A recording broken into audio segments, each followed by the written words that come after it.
પોલીસની તાનાશાહી અને ચોર બુટલેગર દારૂડિયા નથી દેખાતા, એ લોકો નથી દેખાતા, પણ આમ આદમી પાર્ટીના કાર્યકર્તાઓને આવી જ રીતે અમારા ખેડૂતોને મુક્ત કરો, અમારી નહીં બેહું, કેમ તમે ખોટી રીતે હેરાન કરો છો?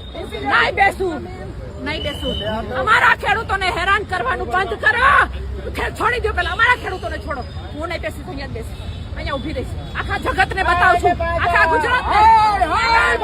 ચૈતર વસાવા જેલમાંથી તો છૂટી ગયા, પણ મિત્રો અત્યારે હાલ સોશિયલ મીડિયામાં એક બીજા સમાચાર ચાલી રહ્યા છે, જે બોટાદની અંદર ખેડૂતો સાથે ખોટું થઈ રહ્યું છે. હવે આ ખેડૂતો સાથે જે અન્યાય થઈ રહ્યો છે એના ન્યાય માટે મિત્રો આમ આદમી પાર્ટીના બધા નેતાઓ તૂટી પડ્યા છે, એટલે કે બધા નેતાઓ સપોર્ટ કરવા માટે આવ્યા છે. પણ મિત્રો વચમાં પોલીસ આવી અને પોલીસ આમ આદમી પાર્ટીના નેતાઓને જે ખેડૂતોને ન્યાય નથી મળતો એ ન્યાય અપાવવા માટે જઈ રહ્યા છે, પણ આ પોલીસ રોકી રહી છે.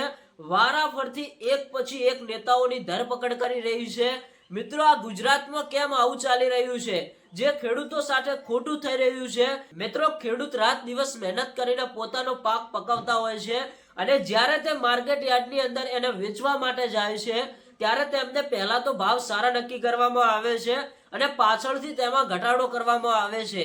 આ આંદોલનને લઈને મિત્રો રાજુ કરપડાએ જે રેલીનું આંદોલન સ્ટાર્ટ કર્યું, ખેડૂતોને ન્યાય મળે એ માટે સભા રાખી, એના પછી મિત્રો બધા આમ આદમી પાર્ટીના નેતાઓ તેના સપોર્ટમાં આવ્યા.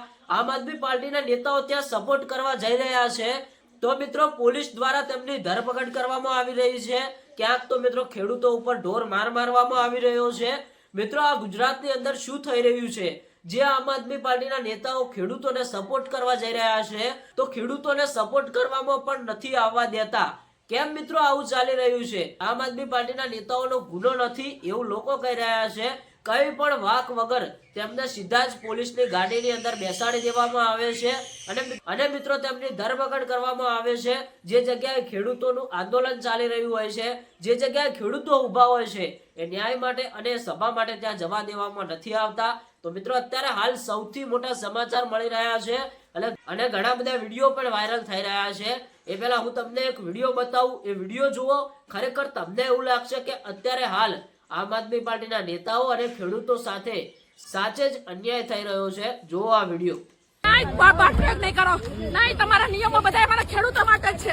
એ ભાજપના મળે તેઓ માટે નથી, ભાજપના મળે તેઓ માટે નથી. હળવદમાં મા બેન દીકરીઓને અત્યારે ઘૂસીને મારવાનો પ્રયાસ થયો છે. કેમ?